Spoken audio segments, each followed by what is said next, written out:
how to make a silicone matrix mold, or as we used to call it in the old days, a poured blanket mold or a cavity pour. In this tutorial, I'm going to be showing how to make a matrix mold over a little statue, and this is going to be a fairly straightforward, simple matrix mold so you can learn the basic idea. And this kind of concept is ideal for production resin casting.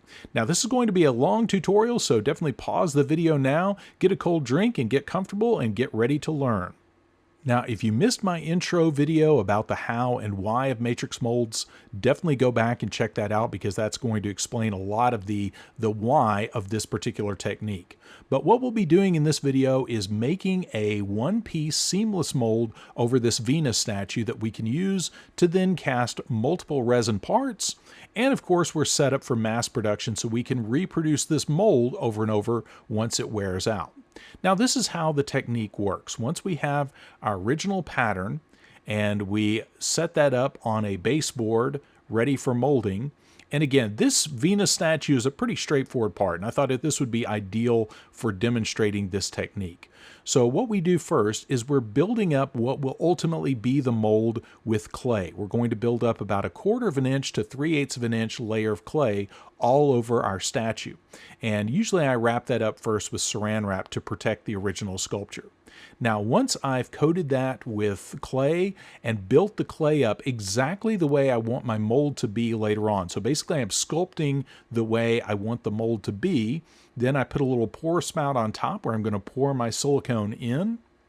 And this will all make sense once you see the whole process. This is one of those videos that I definitely recommend. Watch this a couple of times for it to really make sense if you're new to this process. Now, we'll then divide this up and make a 2-piece shell around this clay. So again, we're still working with the clay here. That brown piece is, of course, the clay with the little spout on top. And you notice I've sculpted a little flange around the base so that can all seat into the mother mold. And I'll be dividing that up with some shim material and making a 2-piece shell around that clay. So this is a 2-piece shell with BR75D resin. And of course, those little rectangles you see there are the key shapes that align those 2 pieces of the shell. And once we've made that shell, we take that back apart, clean out the clay, and then what's left is the cavity. And that's why we used to call this a cavity pour, because now we'll be pouring the silicone into that empty cavity we've created. So once we reassemble the shell, and of course here's a cutaway version, we're going to fill that cavity where the clay was with silicone. And then once the silicone sets, we're going to be able to drill holes in it, put mounting hardware in it, and in this case, and I don't cover this in the animation, we'll also be attaching some little legs so this will sit when it's flipped over and make it easier for casting. And the whole idea behind this concept is once we've got that mother mold made, we can use this repeatedly to make additional molds once the original mold wears out. Now, the first step to this process, and real important for this to work right, is to make sure that your model is well fastened to a baseboard. Here, I've got this epoxied, this little Venus statue is epoxied to this wooden baseboard. And then the next important order of business is to protect this with some plastic wrap or some saran wrap. And the reason for that is that's just going to make cleanup a lot easier later on. When we remove that clay, we can just cut off that plastic wrap and we'll have a part that's ready to mold. Now, you can do this over here. I'm using a stone model, but you could obviously do this over a sculpted clay part. You just have to be that much more careful with a clay sculpture that you don't distort it in this phase while you're building up that clay mold over the top. So what we're doing here is brushing on clay over that saran wrap to build up the thickness of the mold, because everything that the clay is doing here will ultimately be what our silicone is going to do in the final mold. So what I'm doing here is brushing this on and building up about 1/4 inch to about 3/8 of an inch, much like we would do with a brush-on mold with silicone, except here I'm building this up with clay.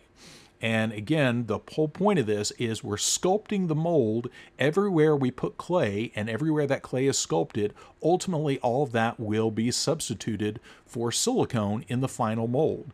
So once we rough out the shape and we get the thickness built up, you want to smooth that out as much as you can. Now, I'm doing this out of a crock pot with a brush. That's one approach that you could use. But Protolina clay works really well for this also. It comes in those little slabs that you can easily wrap around a part. But I wanted to show this for some of you that don't have access to that clay that's already the pre-cut slabs. So if you need to, you can heat up some clay in a crock pot. This is Monster Clay Soft that I've heated up and brushed on. And now I'm going back and sculpting this and smoothing this out. So whatever you do, be it rolling it out with a rolling pin or brushing it on, the net result is the same, which is you're sculpting what will ultimately become the mold. Now I'm going back and sculpting the base. I want a nice squared off edge where the silicone will ultimately mate with the mother mold. And remember, we will be using platinum silicone. Again, in the introduction, I talked about this, but real important, since I am using platinum silicone for the final mold, I want to make sure that everything I'm using in this process, from the pattern to the mother mold materials to this clay and the sculpting tools, that none of these are contaminated with anything that could inhibit that platinum silicone. Now, what I'm doing here is roughing out a little funnel or pour spout out of clay, because in the negative, this will actually give me a little pour spout or funnel to pour into that mother mold. Now, what I'm going to do to define the two halves of the mold is I'm going to do that with some aluminum flashing from the hardware store. And in the previous video where I did this technique, I used a water-based clay to divide this up, but I'll be using a resin, a brushable resin for this mother mold that is sensitive to moisture. And since I don't want to deal with that, I'm going to make this wall using shim material. So this is just some aluminum, some very thin aluminum flashing that I've cut roughly to that profile, and I'm just going to carefully press that into that clay and then sculpt some additional clay over the top to help that all fit into place. Now the shims that I'm putting in here, you notice I've crimped those to create some little triangular shaped keys, and also this is going to bolt together so everything will align properly. Now the shim material is very thin. Again, this is just aluminum stock from a hardware store, aluminum flashing, and I'm just cutting off the excess here at the top. And because this is so thin, I'm going to be able to create both halves of the mold at the same time. So that just makes for a much more efficient process by being able to brush that resin onto both halves of the mold at the same time. So once I've got that all defined with my shims and my little pour spout up at the top, I'm ready to release this and start making my mother mold. So again, in a way, we're kind of making the mold in reverse. So what I'm doing here is releasing everything, that aluminum shim material, the clay, the baseboard, everything with high temp paste wax. And the reason I'm using high temp paste wax here versus just a spray release is brushable resin and polyurethane resin in general, but especially the brushable resin I'll be using for this, the BR75D, is very adhesive in its liquid state. So you want to make sure that you get this applied to everything that resin will come in contact with, so you don't wind up with it bonding to the clay or the shim material or anything else that could cause it to lock up later on. Now, in addition to that, I am going to also spray a little bit of E236 over everything as well. And that's just added insurance, especially over the clay, because I don't want this to stick to the clay. And you'll find there are some modeling clays that will really stick to some resin, so you want to be really careful about that. So once I've got that all coated with the paste wax, then I'm going to come back with some spray release. Now down here at the very bottom, I've just rolled out a few little snakes of clay that I'm pressing into those little cracks right there where the shim meets the baseboard. And that's just to prevent that resin from communicating with the other side and locking that mold together. Again, a lot of these steps will make more sense once you've seen the whole thing done. And again, once that's all released, we're ready to spray that with some E236 and then start applying the resin to make our mother mold. Now, to make our two-piece mother mold, we're going to be using BR75D. This is a 1-to-1 mix ratio brushable resin. That's what the BR stands for, and then the 75D is the hardness. So this is a nice, hard, impact-resistant resin that, when mixed 1-to-1, is a brushable consistency. Now, our first batch I want just right as it normally comes from the manufacturer, which is a brushable paste, but kind of a light paste consistency. Now, because we're using the aluminum shims to divide up the front and the back of our mother mold, I'll be able to apply the resin to the front and the back at the same time. And I'm going to be doing that in 3 batches.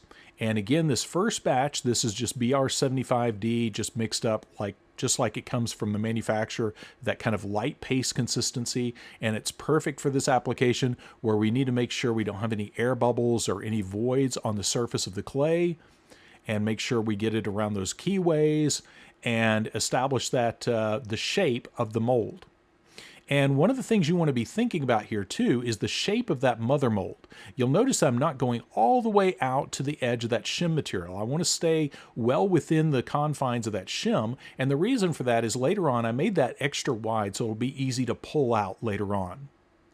And one of the things I also want to be aware of is how this mold will close later, because I want to make sure I have plenty of space for hardware along those flanges so I can bolt this mold together. And then, as you'll see at the end of the video, I'll also be mounting some legs on this so it will sit upright and make casting a lot easier.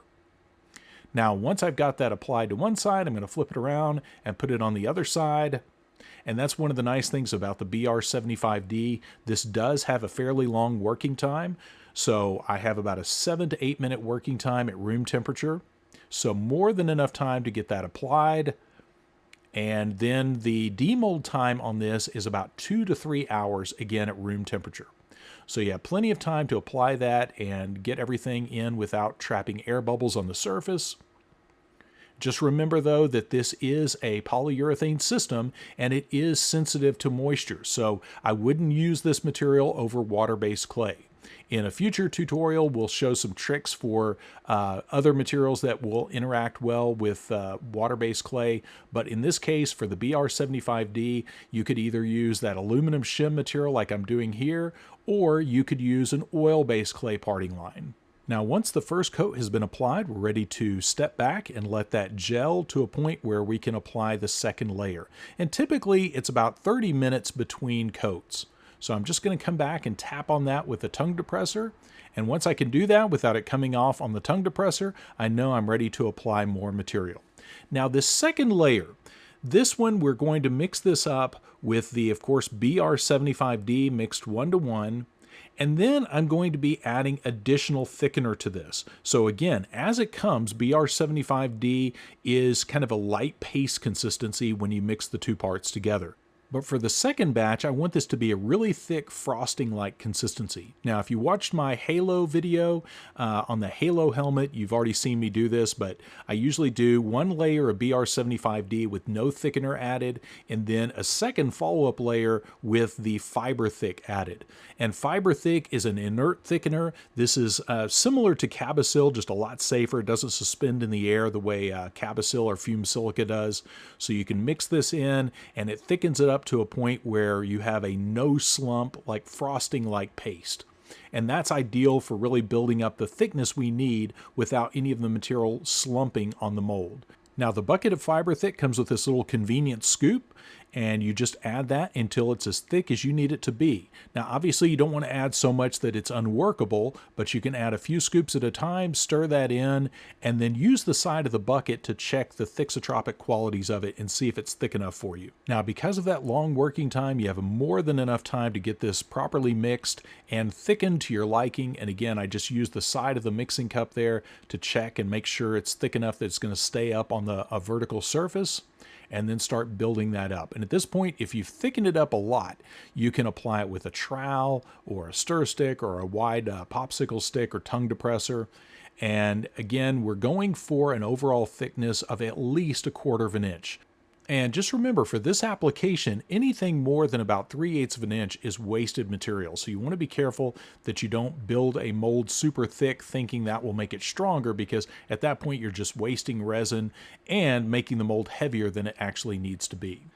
Now, you'll notice with this second layer, I'm following the same boundaries for the mold as I did with the first layer. I want to make sure I stay away from that edge and really start to define the mold and get a nice thick edge. Now, later on, I can sand that and trim that back down, but I want to make sure that there's more than enough material that I can clean that up and sand that down and still have plenty of room on that flange for any hardware that I'm going to put into place.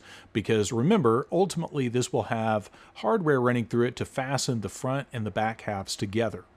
Now, once this second layer has gelled, I'm ready to come back again. This is about 30 minutes later, and mix up my final batch. And again, this batch is again heavily thickened with the BR75D with the fiber thick added to it to make it that nice thick frosting like consistency.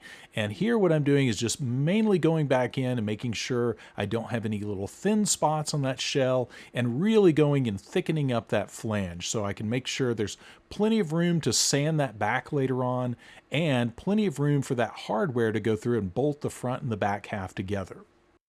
And as I mentioned in the Halo helmet tutorial, anytime you're working with resin like this thickened paste resin, you want to make sure you get it squared off and nice and straight at the top and as smooth as possible on the outside of the mold, because that will minimize how much sanding and cleanup work you have to do once this is all cured. So again, the smoother you can get this, the better your life will be once this cures, because that'll just minimize a lot of the cleanup work you have to do to that cured plastic shell. Now, once I've got that final layer on, I'm going to let that set up the full 2 to 3 hours. In this case, this was about 2.5 hours later. And remember, real important, we want to be able to realign everything right back the way it is right now to pour our silicone mold. So what I'm doing here is drilling some little pilot holes for my screws that are going to hold that shell to that baseboard. And remember, my little Venus statue is also attached to that baseboard. So I want to make sure I know exactly how to realign this in order to pour that silicone and have everything line up properly. Because if you get this out of alignment, your mold will not work, and it'll take a lot of shifting around and sanding and reworking that mother mold to make everything pour properly. Now at this stage, we can pull out our shim material. And once you've loosened that up, you can use some pliers, or if it's been well released, in a lot of cases, you can just slide that out by hand. But once we've removed that, we're going to use a wood rasp to clean up any rough areas on the outside of that shell.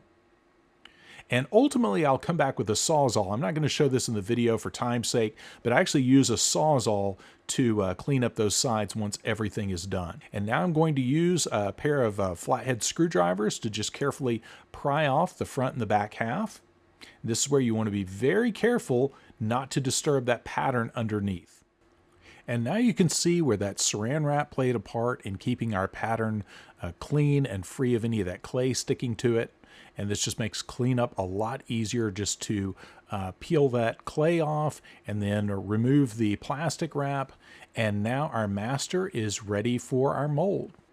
Now for time's sake, I cut out the part where I cleaned the mold, but I cleaned this mold using naphtha. You can use naphtha or lighter fluid to remove that clay residue inside that mother mold. But you see now that goes right together around our pattern. And now we are ready to seal everything in place and make our silicone mold. Now, a little bit of prep work we need to do before that. We need to make sure that we know exactly how everything will align with that baseboard. And now we're going to release the inside of that mother mold shell using petroleum jelly. And this is just pure industrial petroleum jelly. Make sure anytime you're working with platinum silicone, make sure you're using Vaseline or petroleum jelly that does not contain any fragrances or additives that could inhibit the cure of platinum silicone. Now, once I've got that released really well, I'm ready to realign everything around our pattern and drill some holes for our hardware to bolt everything together. And you see there, I've got my holes drilled, and I've got this screwed to that baseboard with drywall screws. And just as an added bit of insurance, I'm spray painting around the footprint of the mold with some primer, just so I can see exactly where it goes. So once the mold is removed from that base, I'll have that paint outline that I can use to realign everything if necessary. I'll of course have those little pilot holes I can also use to realign, but everything I have to help realign later on just makes my life that much easier. So once I've got everything ready to go, I'm ready to unscrew that mother mold from the base and release my pattern and get ready to pour my silicone. So the main thing here was just putting everything together to drill those bolt holes and spray paint around that base and make sure I knew where everything was going to go in the final mold before I start pouring my silicone. Now I'm releasing the pattern with Zip 301 mold release, and again, this is important to remember. Zip 301 is a mold release for making silicone molds. So do not use the E236 mold release for this part of the process. Now, once my pattern is released, I'm ready to reassemble my mother mold around my pattern. And again, real important on alignment to make sure that you don't move your original part from where it was when you made that shell. And this is where those little pilot holes come into play, so I know exactly where to screw that into the base. And then I'm also going to run my hardware through the front and the back half of the mold, bolting that together. Now, overall, this is a pretty basic shape that I'm molding here, so I didn't add any bleeder holes. Some of you familiar with this process are probably wondering where my bleeder holes are. Bleeder holes are drilled throughout the mold sometimes if you have high points or key shapes that you want to make sure fill with silicone, but in this instance, I don't have any of those areas that will necessitate that. But in a future video, I will be covering the purpose of bleeder holes, so stay tuned for that. Now, the final step before we pour our silicone is to seal up any of the seams, any areas where the mold box meets the baseboard, or any areas where that mother mold connects. Seal all of that up with hot glue, or you could also use non-drying oil-based clay like Protolina. And the reason for this is we're going to be pouring this in a very low viscosity silicone, and you'll find that even a high viscosity silicone will find any place it can to leak out. So you want to make sure that's all sealed up. Now for this mold, as I mentioned in the intro video, we'll be using TC5110F Platinum Silicone. Now this formula, the reason we're choosing this is a soft Shore A5 silicone. It's a 1-to-1 mix ratio. It's a fast setting silicone, so 7 to 8 minute working time and about an hour to hour and a half demold time, and very low viscosity, so very easy to pour and very fast to vacuum degas. So 2,500 centipoise mixed viscosity, and because this is a seamless mold, we need that high elongation. So this has a high elongation or stretch, which will allow it to pull inside out over our pattern. And now I'm ready to mix up and pour my silicone. Again, this is platinum silicone. This is the TC5110F fast setting platinum silicone. And this, of course, mixes 1-to-1 by weight or volume. And I calculated based on the clay left over from the mold. I used that clay to determine my volume of roughly about 2.75 pounds. So I'm going to go ahead and mix up 3 pounds total of platinum silicone here. So this is 1.5 pounds of part A and 1.5 pounds of part B. And to that, I'm also going to be adding a small amount of blue pigment. Now, adding silicone pigment to a batch like this in this kind of mold is purely cosmetic and also just to help you mix up your silicone. So there's no functional property to that. It's not going to hurt the mold if you don't add pigment, but it definitely helps when you're starting out to make sure that you have your parts A and B mixed accurately and thoroughly. So just adding a little bit of silicone pigment, again, a compatible silicone pigment is also really important to that, just to make sure everything is mixed uniformly. And once that's done, we're ready to subject our batch of silicone to a vacuum.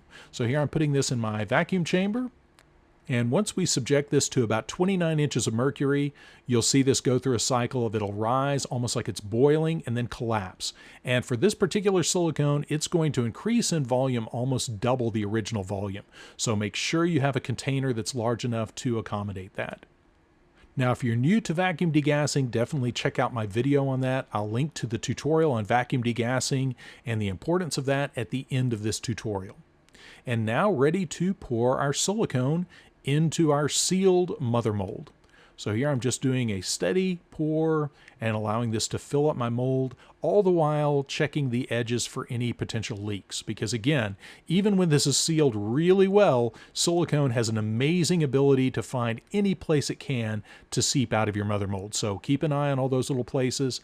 And I always like to keep my hot glue gun handy because you can cauterize some of those leaks as they happen. Sometimes if you have a little pinhole leak down at the base, and I actually had that here down in one of the corners, and I was able to take the hot glue gun and hit that area and seal that up and cure that silicone almost instantly with that heat. So always a good idea to keep your hot glue gun handy, or some water-based clay or oil-based clay to seal up any leaks that might occur. And again, no bleeder holes on this, but this is a pretty straightforward pour, so pretty easy to pour this without any issues. Now this is about an hour and a half later, and you see the leftover silicone. That's a good way to gauge the strength of the silicone inside the mold. Once we can demold that cleanly, it's a good indicator that the mold is cured inside our mother mold, and now ready to take this whole thing apart and see how it worked. Now this is where you definitely want to be patient taking apart your mold.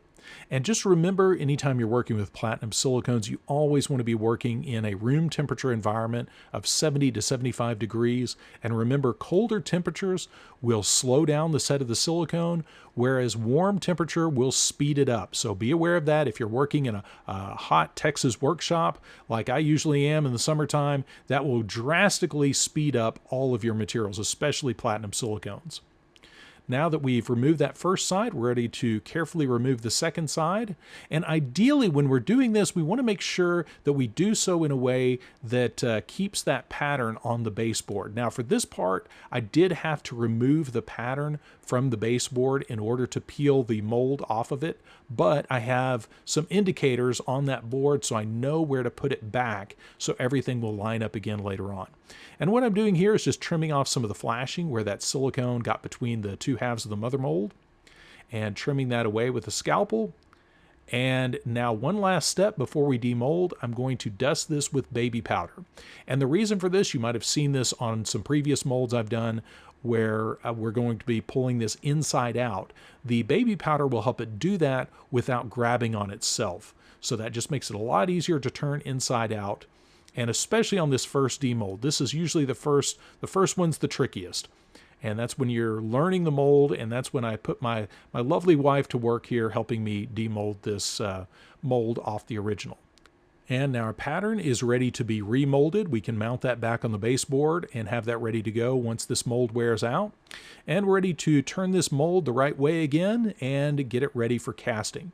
Now, I'm not going to be doing casting in this tutorial just because I'm already way over time, so we're just going to reassemble this mold and do one last little step to this. Now, I mentioned earlier about the little legs in the animation section. Now is time to install those little legs. And this is one of those little extra steps that just makes the mold a lot easier to use. Once you know exactly how you'll be casting into this finished mold, it's really helpful to configure the mold in a way that will make this easy every time you cast, especially if you're in a workshop with people working with this mold that aren't going to want to fiddle around with it and try to balance it just right.